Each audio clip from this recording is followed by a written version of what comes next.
தந்தை மகன் தூய ஆவியாரின் பெயராலே.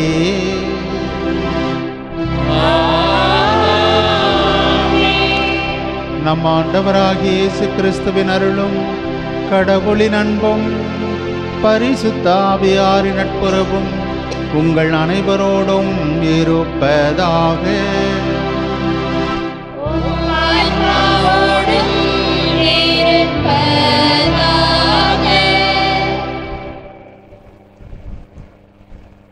பாண்டிச்சேரி லூர்து டிவி வழியாக மாதா டிவி தொலைக்காட்சி திருப்பலியிலே இணைந்திருக்கின்ற அன்பு பக்தர்களே, அன்புள்ள குழந்தை இயேசு பக்தர்களே, பங்கு மக்களே, உங்கள் அனைவரையும் குடந்தை மறைமாவட்டம் திருச்சி மாநகரின் நுழைவாயிலுள்ள நம்பர் 1 டோல்கேட் என்ற இடத்திலே இருக்கின்ற குழந்தை இயேசு தன்னுடைய இருகரம் விரித்து உங்களை வரவேற்கின்றார். அதிலும் குறிப்பாக கிறிஸ்து அரசர் பெருவிழா சூழலிலே இருந்து கொண்டிருக்கிறோம். அவர் நம்மை காத்து வழிநடத்துவோராக இருக்கிறார். ஒரு அரசன் தன்னுடைய குடிமக்களுக்கு தேவையான பாதுகாப்பு தர வேண்டியது கடமை. இந்த உலக அரசுகள் தவறினாலும் இறை அரசு, அந்த இறை அரசின் தலைவர் இயேசு தவற மாட்டார். கலிலேயா கடலிலே படகிலே பயணம் செய்து கொண்டிருந்த சீடர்கள் புயலினால் கஷ்டப்படுகிறோம், நாங்கள் மூழ்கப் போகிறோம் என்று கதறும்பொழுது இயேசு, குறைவான நம்பிக்கை உள்ளவர்களே, ஏன் தயங்கினீர்கள் என்று சொல்லி காற்றையும் கடலையும் கடிந்து அவர்களுக்கு அமைதியை, பாதுகாப்பை கொடுத்தார். இப்படியாக இன்று நமது தமிழக சூழலிலே கஜா புயல், கர்சா புயல் என்று பல்வேறு விதமான புயல்கள் அடுக்கடுக்காக வந்து மக்களை பயமுறுத்தி அவர்களுக்கு அடிப்படை உதவிகள் கூட இல்லாமல் தொல்லைப்படுத்துகின்ற இந்த சூழலிலே கிறிஸ்து அரசர் அற்புத குழந்தை இயேசு அவர்களுக்கு தன்னுடைய அன்பு கரம் நீட்ட வேண்டும். நான் இருக்கிறேன், அஞ்சாதீர்கள், நான் என்றும் உங்களோடு இருக்கிறேன், உங்களை பாதுகாப்பேன், உங்களுக்கு வாழ்வு கொடுப்பேன் என்று சொல்லி அவர் தம்மை நோக்கி அனைவரையும் அழைக்கின்றார். அற்புத குழந்தை இயேசுவிடம் வருவோம். அவருடைய அருளையும் ஆதரவையும் பாதுகாப்பையும் நிறைவாக பெறுவோம். பிரியமானவர்களே, இன்றைய திருப்பலியை மாதா தொலைக்காட்சியில் ஒளிபரப்பு செய்ய முன்வந்த பாண்டிச்சேரி லூர்து டிவி உரிமையாளர் திருவாளர் லூர்து சாமி அவர்கள் குழந்தை இயேசு வழியாக பெற்றுக்கொண்ட அனைத்து நன்மைகளுக்கும் நன்றியாகவும் குடும்ப கருத்துகள் நிறைவேறும்படியாகவும் நம்பர் 1 டோல்கேட் ஸ்டீஃபன் விக்டோரியா குடும்பத்தினர் குழந்தை இயேசு வழியாக பெற்றுக்கொண்ட அனைத்து நன்மைகளுக்கும் நன்றியாகவும் குடும்ப ஆசிர்வாதத்திற்காகவும் number 1 tollgate Leo Jo Lourduraj Bernadette குடும்பத்தினர் குழந்தை இயேசு வழியாக பெற்றுக்கொண்ட அனைத்து நன்மைகளுக்கும் நன்றியாகவும் குடும்ப நலனுக்காகவும் பிள்ளைகள் கல்வியிலும் ஞானத்திலும் சிறந்து விளங்கவும் நம்பர் 1 டோல்கேட் திருவாளர் மார்டின் கிறிஸ்டி இவர்கள் குழந்தை இயேசு வழியாக பெற்றுக்கொண்ட அனைத்து நன்மைகளுக்கும் நன்றியாகவும் உடல் உள்ள நலனுக்காகவும் குழந்தை இயேசு திருத்தல பக்தர்கள், உறுப்பினர்கள் மற்றும் பங்கை சார்ந்த இறை மக்கள் அனைவருடைய குடும்ப கருத்துகள் நிறைவேறும்படியாகவும் இந்த திருப்பலியிலே சிறப்பாக மன்றாடுவோம். அன்புமிக்க சகோதர சகோதரிகளே, இன்றைய திருப்பலியிலே சிறப்பாக நம்முடைய பங்கின் பாடகர் குழுவுக்காக அவர்கள் அனைவரும் இறைவனுடைய அருளால் ஆசீர்வதிக்கப்படும்படியாகவும் அவர்களுடைய வாழ்வு சிறக்கும்படியாகவும் ஜெபிப்போம். இன்றைய திருப்பலியிலே நம்முடைய முன்னாள் உதவி பங்கு தந்தை, தற்போது வடக்குளூர் பங்கு தந்தையாக இருக்கின்ற அருள் தந்தை ஜான் மரிய வியானி அவர்கள் தலைமையேற்று திருப்பலி நிறைவேற்றி நமக்காக ஜெபிக்க இருக்கிறார்கள். மற்றும் நம்முடைய மண்ணின் மைந்தர் பாப்புவா நியூகினியா என்ற தீவிலே சிறப்பாக 40 ஆண்டுகளுக்கு மேலாக பணியாற்றி வருகின்ற அருள் தந்தை விக்டர் ரோச் அவர்கள் இந்த திருப்பலியிலே நம்மோடு இருந்து ஜெபிக்கிறார்கள். அவர்களுடைய பணி சிறக்கவும் என்று மன்றாடுவோம். அற்புத குழந்தை இயேசுவே, அடியோர் மேல் இரக்கமாயிரும். அற்புத குழந்தை இயேசுவே, அடியோர் மேல் இரக்கமாயிரும். அற்புத குழந்தை இயேசுவே, அடியோர் மேல் இரக்கமாயிரும். எங்கள் அருமை குழந்தை இயேசுவே, அடியோரை ஆசீர்வதித்து வரவேற்க கரம் விரித்து இங்கே காத்திருக்கின்றீர்.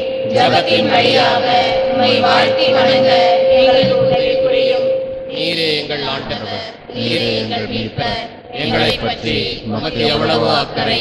அந்த அக்கறையினால் தான் எங்கள் மன்றாட்டுகளை கேட்க எங்களோடு இருக்கின்றீர். எனவே எங்கள் குரலுக்கு செவிசாய்த்து எங்கள் கோரிக்கைகளை கருணை கூர்ந்து அளித்தருளும். பலனை மிக்க உமது உதவியை தாழ்ந்த உள்ளத்தோடு இறைஞ்சி கேட்கிறோம். தந்தையோடும் தூய ஆவியோடும் இறைவனாய் என்றென்றும் வாழ்ந்து ஆட்சி புரியும் இயேசுவே, ஆமென். நவநாள் ஜெபம். அற்புத குழந்தை இயேசுவே, அமைதியற்ற எங்கள் உள்ளங்களின் மேல் உமது கருணை கண்களை திருப்பியருளுமாறு தாழ்ந்து பணிந்து வணங்கி வேண்டுகிறோம். இரக்கமே உருவான உம் இனிய இதயம் பணிவோடு எங்கள் ஜபத்தை ஏற்று உருக்கமாக நாங்கள் வேண்டும் இந்த வரங்களை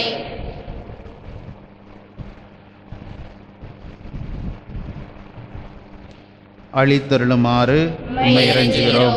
எங்களை வாட்டி வதைக்கும் துன்ப துயரங்களையும் வேதனை சோதனைகளையும் நீக்கி உமது குழந்தை திருப்பருவத்தின் பெயரால் எங்கள் மன்றாட்டை ஏற்றருளும். அதனால் உமது ஆறுதலையும் ஆதரவையும் பெற்று தந்தையோடும் தூய ஆவியோடும் உம்மை என்றும் நாங்கள் வாழ்த்தி போற்றுவோமாக. ஆமென். நம் பாவங்களுக்காக மனவருத்தப்படுவோம். எல்லாமல்ல இறைவனிடமும் சகோதர சகோதரிகளிடமும் நான் பாவி என்று ஏற்றுக்கொள்கிறேன். ஏனெனில் சிந்தனையாலும் சொல்லாலும் செயலாலும் கடமையில் தவறியதாலும் பாவங்கள் பல செய்தேன். என் பாவமே, என் பாவமே, என் பெரும் பாவமே. ஆகையால் எப்பொழுதும் கரியான பற்றிய மரியாதையும் வானதூதர் புனிதர் அனைவரையும் சகோதர சகோதரிகளே உங்களையும் நம் இறைவனாகிய ஆண்டவரிடம் எனக்காக வேண்டிக் கொள்ள மன்றாடுகிறேன். எல்லாமல்ல இறைவன் நம் மீது இரக்கம் வைத்து நம் பாவங்களை மன்னித்து நம்ம நிலை வாழ்வுக்கு அழைத்து செல்வாராக. ஆமென்.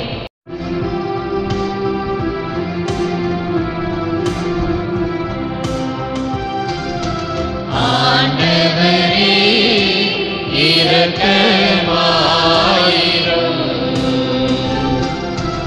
ஆண்டவரே இரக்கமாயிரும். கிறிஸ்துவே இரக்கமாயிரும்.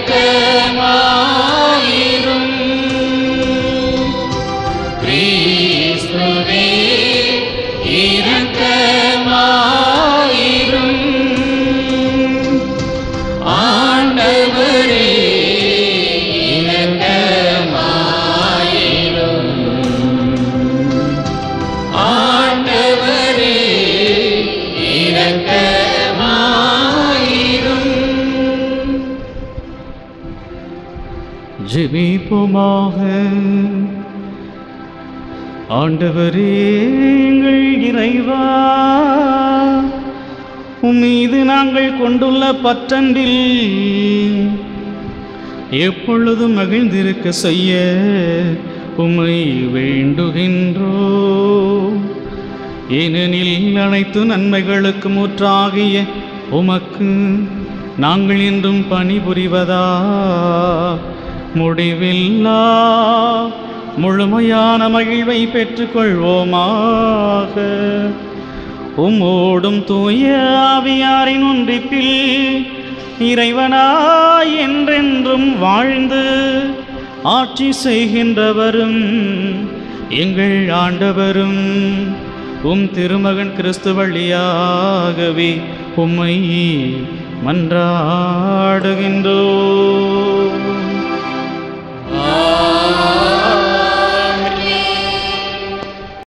முதல் வாசகம்.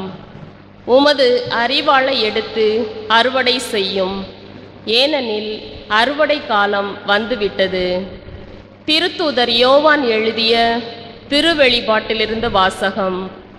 இயல் 14 இறை வசனங்கள் 14 முதல் 20 முடிய. சகோதரர் சகோதரிகளே, யோவான் என்னும் நான் ஒரு வெண்மேகத்தை கண்டேன். அதன் மீது மானிட மகனைப் போன்ற ஒருவர் வீற்றிருந்தார். அவரது தலையில் பொன் முடியும், கையில் கூர்மையான அரிவாளும் காணப்பட்டன. மற்றொரு வானதூதர் கோவிலில் இருந்து வெளியே வந்து மேகத்தின் மீது வீற்றிருந்தவரை நோக்கி, உமது அரிவாளை எடுத்து அறுவடை செய்யும், ஏனெனில் அறுவடை காலம் வந்துவிட்டது. மண்ணுலகம் என்னும் பயிர் முற்றிவிட்டது என்று உரத்த குரலில் கத்தினார். உடனே மேகத்தின் மீது வீற்றிருந்தவர் மண்ணுலகெங்கும் தமது அரிவாளை வீசி அறுவடை செய்தார். மற்றொரு வானதூதரும் விண்ணகத்தில் உள்ள கோவிலில் இருந்து வெளியே வந்தார். அவரிடம் கூர்மையான அரிவாள் ஒன்று இருந்தது. நெருப்பின் மேல் அதிகாரம் கொண்டிருந்த இன்னும் ஒரு வானதூதர் பலிபீடத்திலிருந்து வெளியே வந்தார். அவர் கூர்மையான அரிவாளை வைத்திருந்தவரிடம், உமது கூர்மையான அரிவாளை எடுத்து மண்ணுலகின் திராட்சை குலைகளை அறுத்து சேர்த்திடும், ஏனெனில் திராட்சை கனிந்து விட்டது என்று உரத்த குரலில் கூறினார். ஆகவே அந்த வானதூதர் மண்ணுலகின் மீது தம் அரிவாளை வீசி மண்ணுலகின் திராட்சை குலைகளை அறுத்து சேர்த்தார். கடவுளின் சீற்றம் என்னும் பெரிய பிழிவு குழியில் அவற்றை போட்டார். நகருக்கு வெளியே இருந்த அந்த பிழிவு குழியில் அவை மிதிக்கப்பட்டன.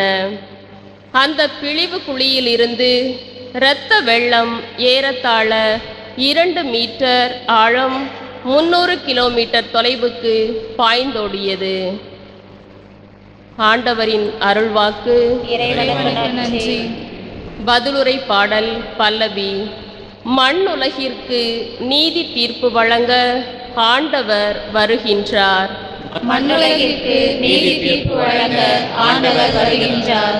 வேற்றினத்தாரிடையே கூறுங்கள், ஆண்டவரே ஆட்சி செய்கின்றார். பூவுலகு உறுதியாக நிலைநிறுத்தப்பட்டுள்ளது, அது அசைவுறாது. அவர் மக்களினங்களை நீதி வழுவாது தீர்ப்பிடுவார். பல்லவி. மண்ணுலகிற்கு நீதி தீர்ப்பு வழங்க ஆண்டவர் வருகின்றார். விண்ணுலகம் மகிழ்வதாக, மண்ணுலகம் களி கூர்வதாக, கடலும் அதில் நிறைந்துள்ளனவும் முழங்கட்டும், வயல்வெளியும் அதிலுள்ள அனைத்தும் களி கூறட்டும். அப்பொழுது காட்டிலுள்ள அனைத்து மரங்களும் அவர் திருமுன் களிப்புடன் பாடும். பல்லவி. மண்ணுலகிற்கு நீதி தீர்ப்பு வழங்க ஆண்டவர் வருகின்றார். ஏனெனில் அவர் வருகின்றார், மண்ணுலகிற்கு நீதி தீர்ப்பு வழங்க வருகின்றார். நில உலகை நீதியுடனும் மக்களினங்களை உண்மையுடனும் அவர் தீர்ப்பிடுவார். பல்லவி. மண்ணுலகிற்கு நீதி தீர்ப்பு வழங்க ஆண்டவர் வருகின்றார்.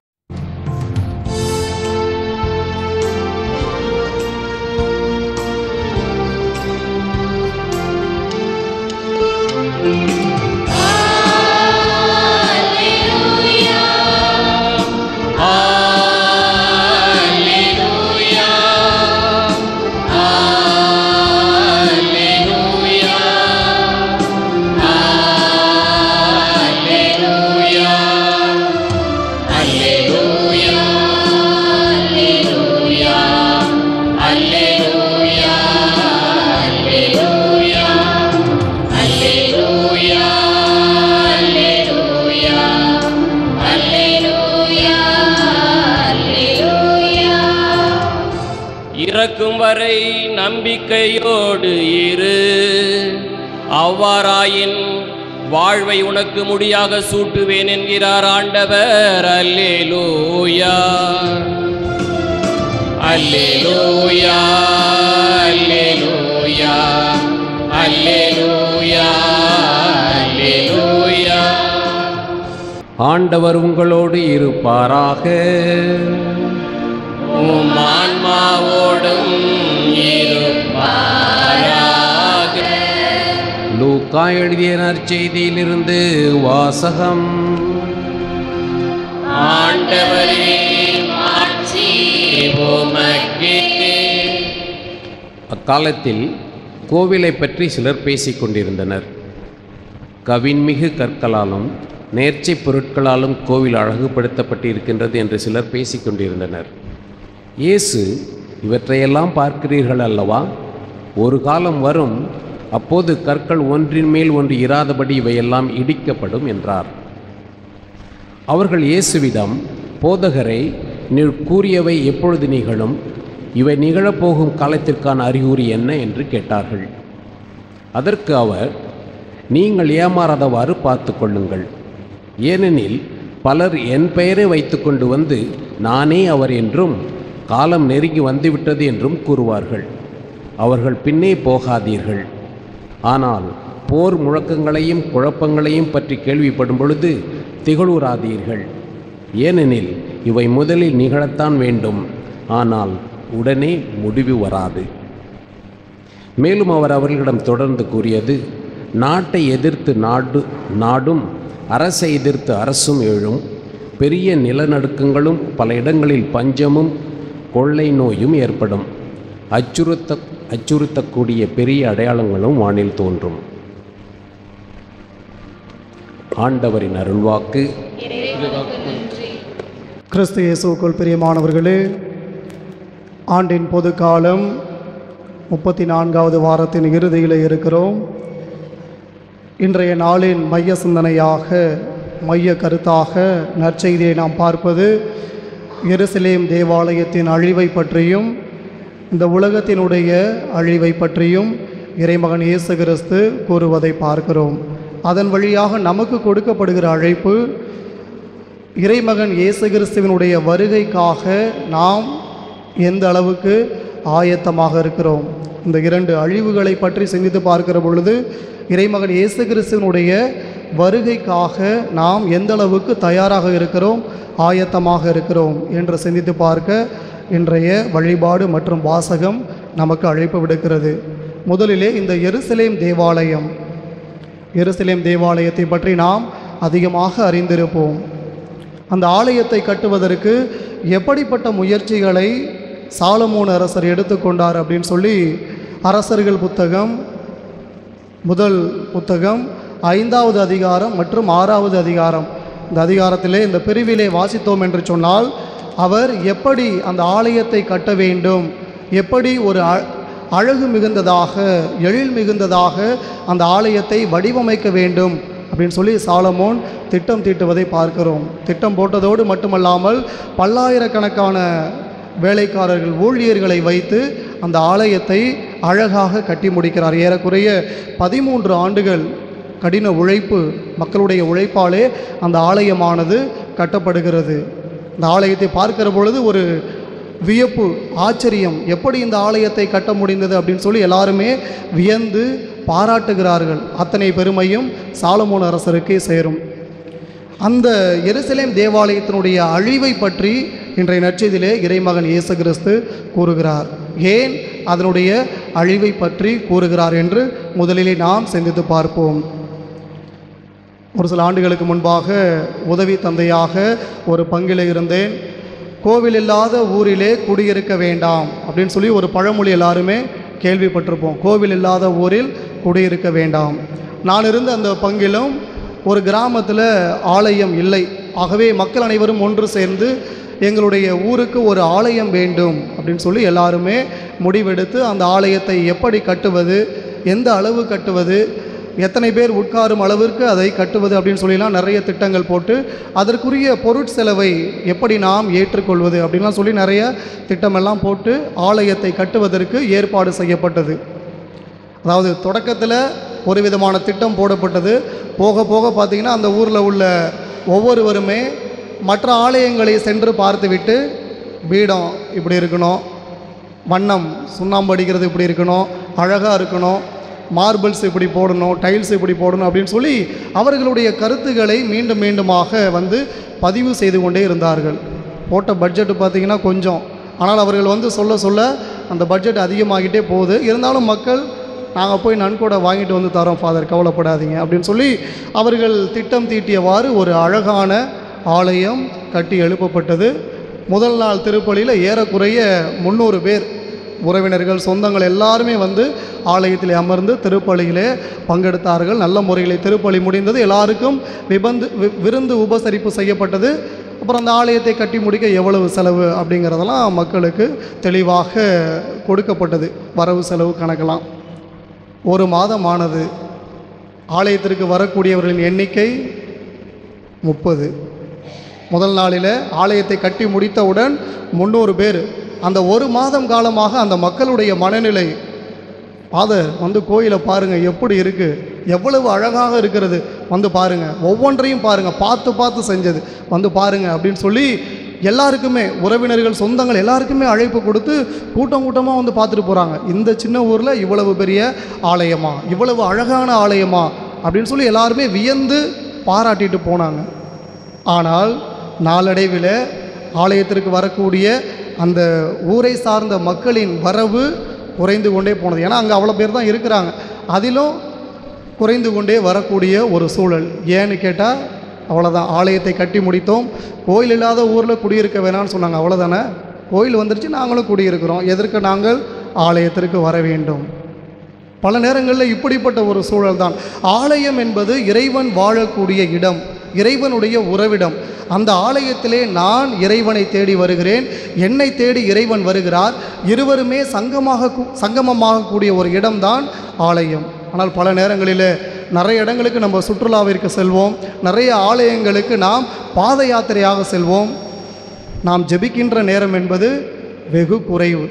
நல்லா யோசிச்சு பாருங்கள், எத்தனையோ திருத்தலங்களுக்கு பாத யாத்திரையாக செல்வோம், அல்லது குடும்பத்தோடு செல்வோம், நன்றி செலுத்த செல்வோம், விண்ணப்பங்களை கொடுக்க செல்வோம். ஆனால் ஆலயத்திலே நாம் அமர்ந்து கடவுளோடு ஜெபிக்கின்ற நேரம் எவ்வளவுன்னு பார்த்தீங்கன்னா ரொம்ப ரொம்ப குறைவு. அதற்கப்புறம் நம்முடைய பொழுதுபோக்கு. ஆக ஆலயம் என்பது பழைய நேரங்களிலே நாம் இப்படி தான் பயன்படுத்தி கொண்டிருக்கிறோம். ஆலயத்திற்கு வருகிறோமா, ஒரு 10 நிமிஷம் உட்காந்து ஜெபம் பண்ணால் போதும், மீதி நேரம்லாம் ஆலயத்தை பற்றிய அந்த அழகு, அது எப்படி இருக்கிறது அப்படின்னு சொல்லி சுற்றி பார்த்துட்டு ஒரு சுற்றுலாத்தலமாக பயன்படுத்தக்கூடிய ஒரு சூழல். இயேசு வாழ்ந்த காலத்திலும் 2000 ஆண்டுகளுக்கு முன்பாக யூதர்களுக்கு ஒரு மிகப்பெரிய தற்பெருமை என்ன அப்படின்னு சொன்னால், இப்படி ஒரு தேவாலயத்தை இனி யாராலும் கட்ட முடியாது. அந்த அளவுக்கு சாலமோன் அரசரும் நல்ல திட்டம் போட்டு அந்த ஆலயத்தை அழகுற வடிவமைத்தார். பார்க்கிறவர்களெல்லாம் வியந்து பாராட்டுகிறார்கள், ஆச்சரியப்படுகிறார்கள். இப்படி ஒரு ஆலயம். நம்ம தஞ்சாவூர் பெரிய கோயிலுக்கு போனோம்னா அதான் செய்வோம், வியந்து பாராட்டிட்டு வருவோம், இவ்வளவு பெரிய கோவிலா அப்படின்னு சொல்லி. ஆனால் அதில் புதைந்து கிடக்கின்ற அந்த ஆன்மீகத்தை பல நேரங்களிலே நாம் மறந்து விடுவோம். இயேசு வாழ்ந்த காலத்திலும் யூதர்கள் அவ்வாறு தான், ஆலயம் இருக்கிறது, தேவாலயம் இருக்கிறது என்று சொல்லி தற்பெருமையோடு வாழ்ந்து கொண்டிருந்தார்களே தவிர, அந்த ஆலயத்தை உண்மையிலேயே இறைவன் வாழக்கூடிய இடமாக அவர்கள் பயன்படுத்தி கொண்டார்களா என்று சொன்னால் அது கேள்விக்குறி. ஆகவே தான் நற்செய்தியிலே ஒரு இடத்துல பார்க்கிறோம், இயேசு கிறிஸ்து கோபம் கொண்டு அங்கிருந்தவர்களை எல்லாம் அடித்து விரட்டுகிறார். ஏனென்று சொன்னால் அந்த ஆலயத்தை அவர்கள் வியாபார கூடமாக மாற்றுகிறார்கள், சந்தைக்கு பயன்படுத்தக்கூடிய ஒரு இடமாக அதை மாற்றுகிறார்கள். ஆகவே தான் இயேசு தெளிவாக சொல்கிறார், இது என் தந்தை வாழும் இடம், இந்த இடத்தை நீங்கள் வியாபார கூடமாக மாற்றி விடாதீர்கள் அப்படின்னு சொல்லி அவர்களை அடித்து விரட்டக்கூடிய ஒரு சூழ்நிலை. அது மட்டுமல்லாமல் எதற்காக ஆலயத்திற்கு வருகிறோம்? நம்முடைய உள்ளமாகிய ஆலயத்தை தூய்மைப்படுத்தி இந்த ஆலயத்திலே நாம் பெற்றுக்கொள்கின்ற அந்த இறை வார்த்தையின் வழியாக, நற்கருணையின் வழியாக, பெறுகின்ற திருவருட்சாதனங்களின் வழியாக என்னுடைய உள்ளமாகிய ஆலயத்தை நான் பக்குவப்படுத்த வேண்டும். அதையும் நற்செய்தியின் ஒரு இடத்துல சொல்கிறார், இந்த ஆலயத்தை இடித்து விடுங்கள், 3 நாளில் நான் கட்டி விடுகிறேன் அப்படின்னு சொல்லி இயேசு தன்னுடைய உள்ளமாகிய ஆலயத்தை சொல்கிறார். ஆனால் யூதர்கள், பரிசேயர்கள் அதை தவறாக புரிந்து கொண்டு இந்த ஆலயத்தை கட்டி முடிக்க எத்தனை ஆண்டுகள் ஆயிற்று, ஆனால் இவர் 3 நாளில் கட்டி எழுப்புவேன் என்று சொல்கிறாரு அப்படின்னு சொல்லி மீண்டுமாக அவர் மீது குற்றம் சுமத்தக்கூடிய ஒரு சூழல். ஆகவே தான் இதையெல்லாம் பார்க்கிற பொழுது இயேசுவுக்கு அதிகமாக கோபம் வருகிறது. இறைவன் வாழக்கூடிய ஒரு இடத்தை இவர்கள் வியாபார கூடமாக மாற்றுகிறார்களே, ஒரு தற்பெருமைக்காக பயன்படுத்தி கொள்கிறார்களே அப்படின்லாம் யோசித்து பார்த்து தான் இன்றைய நற்செய்தியில் சாபம் விடவில்லை, மாறாக என்ன நடக்கப் போகிறது அப்படிங்கிறத முன்கூட்டியே சொல்கிறார். இயேசு சொன்னது போலவே கிபி 70ஆம் ஆண்டில் ஒரு படையெடுப்பின் போது எருசலேம் தேவாலயம் முழுவதுமாக தரைமட்டமாக்கப்பட்டது. இன்றைய வார்த்தைக்கு ஏற்ப கல் ஒன்றின் மேல் ஒன்று இராதபடி ஆலயமானது தரைமட்டமாக்கப்படும் என்று இயேசு அன்று கூறியது போல கிபி 70ஆம் ஆண்டில் அந்த படையெடுப்பின் போது ரோமை அரசர்களால் இந்த ஆலயம் தரைமட்டமாக்கப்பட்டது. இப்போ போய் பார்த்தோம் அப்படின்னு சொன்னால் ஒரே ஒரு சின்ன வால் மட்டும்தான் இருக்குது, செவுறு மட்டும்தான் இருக்குது. அதற்கு வீப்பிங் வால் அப்படின்னு சொல்லி, அதாவது அழுகக்கூடிய இடம். போய் அந்த சுவரை தொட்டு பார்த்து எல்லாரும் அழுதுட்டு வேண்டிக் கொண்டு வரக்கூடிய ஒரு சூழல்.